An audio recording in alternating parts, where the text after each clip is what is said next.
So I was rolling past my old neighborhood yesterday. Hold on.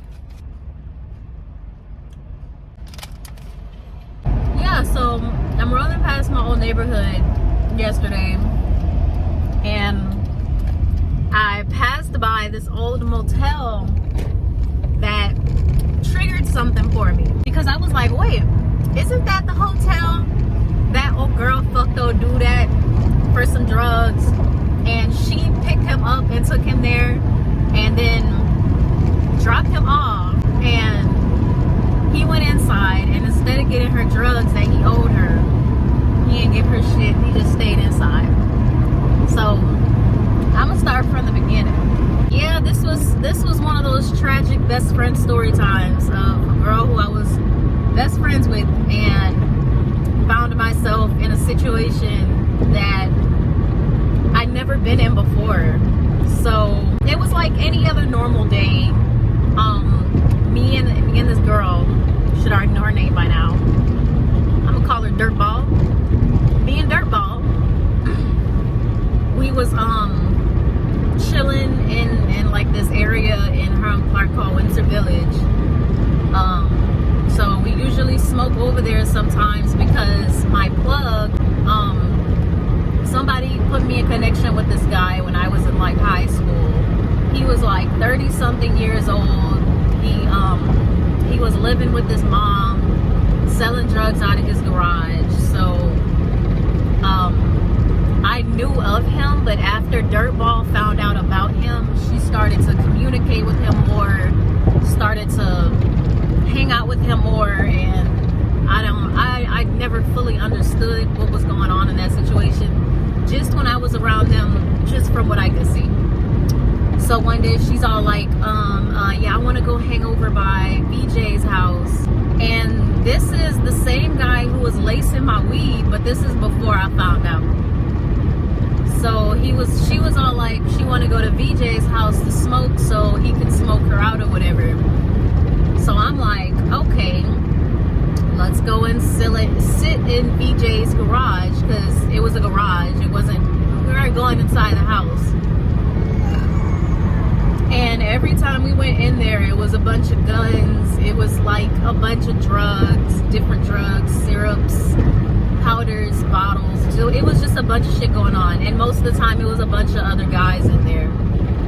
So after like 10-15 minutes, I would tell her I feel uncomfortable, and I would go stand outside and wait, or I would go sit in the driveway and wait, because at the time I didn't want to be home, didn't have anywhere else to be, so I would rather sit in the driveway in some stranger's yard. Well, yeah, my plug, and he was a fucking stranger.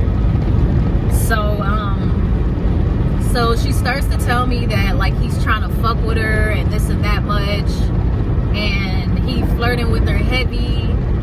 Pretty much he just trying to fuck, but she under the impression that he really want to fuck with her. So she's all like, it's like, I'm gonna try and get some money and some drugs out of him. And I was like, I'm looking at her like, how much do you think you can get out of this guy? He lives in his mom's house. He sleeps in the garage. He has 2 kids, 2 different baby mamas. How much, and he's like fresh out of prison. How much do you think you're gonna get out of this guy? But Dirtball, she never really fully processed situations. But, you know, it was once again one of those entertaining things that I just couldn't help but to entertain. So I'm all like, after I question her, she's all like, okay, well, I'm gonna just ask him for like 10 grams a week and like 20 tabs or exos. And she was like, I'm gonna ask him for like 500 a week or 1,000 a week, and I'm gonna ask him to pay my phone bill and all this other stuff. And I'm just looking like, what? Because most females like that, they don't know when they being played. They don't know when a nigga just trying to fuck. So since she didn't notice that, she's just like high on hope. And I didn't know this guy, but I mean, like, a female with common sense, they know most guys, or how most guys are. And I pretty much knew how. I mean, like, he was a hood nigga. That's it. He was a hood nigga. He was not respectful. He was dirty, disgusting, crusty they would have been a perfect match for each other. So it comes down to it to where she's all like, okay, I'm finally gonna fuck him. And I told him that I want 10 grams and $200, and he said no. So she had to tell him she only wanted like 4 grams and like 10 tabs or something. I don't know, like something really reasonably cheap. But I remember when she told me, I was just like, are you really about to fuck him for? And she was like, yeah, that's almost $100. And I'm like, no. No. I used to try and tell her, like when I first met her, and I'm like hopping on the train of how females put prices on their vaginas, and she was doing it for a while. So I used to try and talk so much common sense into her, like, you really don't need to do this. Like, her mom was sending her money, but I don't know, I feel like she felt some type of excitement out of doing what she was doing. I don't know. But so yeah, I'm like, oh, so when are you supposed to be doing this? And she was like, right now. And we were in front of the house, we were in front of his house, and I'm in her car because I didn't have a car at the time. So she was like, it's only gonna be for an hour and I don't want you to leave me. So I'm like, okay, where are y'all going? Y'all, I'm gonna have to input some pictures here. I was like, where are y'all going? They was like, she was like, South Post Oak Inn. So I'm like, ew, okay. Not even a Motel 6. Okay. Ew. But ew.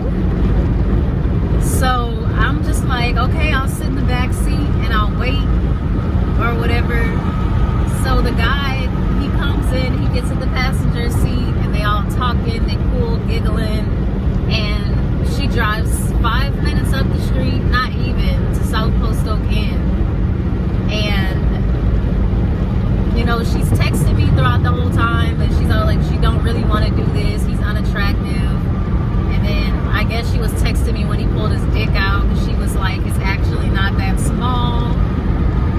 Then this is the part that got me.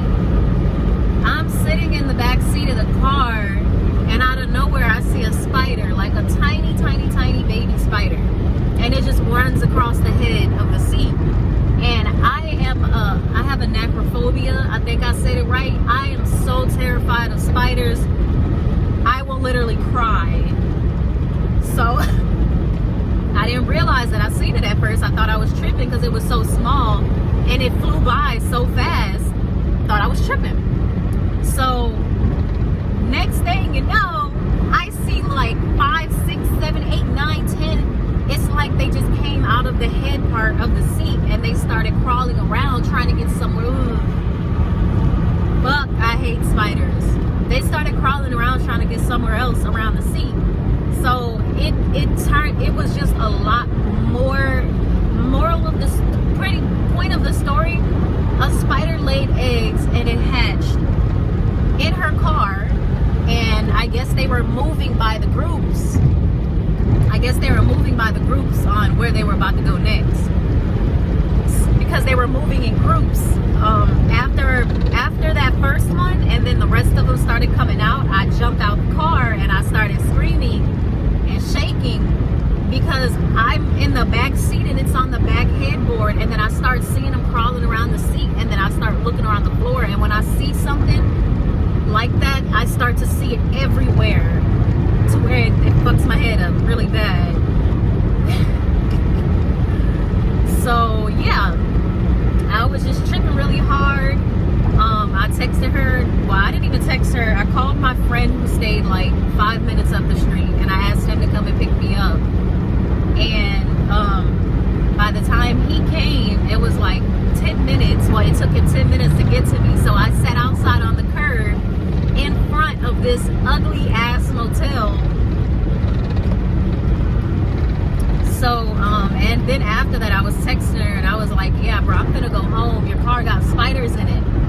And she was like, what? She just kept saying, what? How does it have spiders in it? Where? And I'm like, bro, there's spiders all in the back of your car. I would not have got out in this parking lot and stood in this nasty ass motel parking lot area and exposed myself like this if it was not that damn serious. So I guess she didn't believe me until like probably a week or so after she started having more spiders and bugs. And I started to tell her, because at this time she didn't have her own place either. She was sleeping at different parks or like different areas, so she would have her windows down, stuff would get in her cars. I understood at the time, but now I'm just like, dirtball, you're a fucking dirtball. Because if you're living in your car, at least clean it, you dirtball. But to me, somebody like that who had too much money in their pocket, they could have took care of themselves. They still don't take care of themselves. But yeah, pretty much after that situation, and he picked me up, my friend picked me up, after he picked me up, me and him went to go chill and smoke somewhere over by his house. So she starts texting me and she's all like, I'm waiting in front of VJ house, I dropped him off, but he went inside and hasn't came back out yet, and he not responding to my messages. And I was like, how long ago did you drop him off? Because to me, it's been like 30 minutes. I'm knowing it's been 30 minutes since they left. And she was like, it's been about 45 minutes. And I'm like, damn. And she's all like, what do I do? So I'm like, dirtball. So I'm like, I don't think there's anything you can do. If you want to wait out there, you can, but I don't think he's coming back out. So she said she ended up sitting out there for like another 2 hours, because she said, you know, he had drop-offs, you know, people was coming to pick up weed, or he had to drop off weed. But she said nobody came, so she ended up leaving after 2 hours. And I'm pretty sure that's the first set of vagina he got in probably like a while, so that nigga probably went to sleep. After that, she did still speak to him. She did still talk to him up until the day he passed away. Didn't pass away, the nigga got shot. He got shot up. So, yeah, that was the company that I had around me. That was a very traumatizing situation. I told Dirtball to not fuck the plug for 4 grams and some pills, but she did it anyways. So at the end of that situation, at the time I didn't really judge her for a lot of stuff that she did, but now when I sit back and I think, and I'm just like, I was really sitting there allowing that shit to happen, and that also made me a bad friend. But shit happened, you live and you learn. She didn't learn though. Shit was hilarious. But yeah, y'all, make sure y'all subscribe. Catch y'all next time.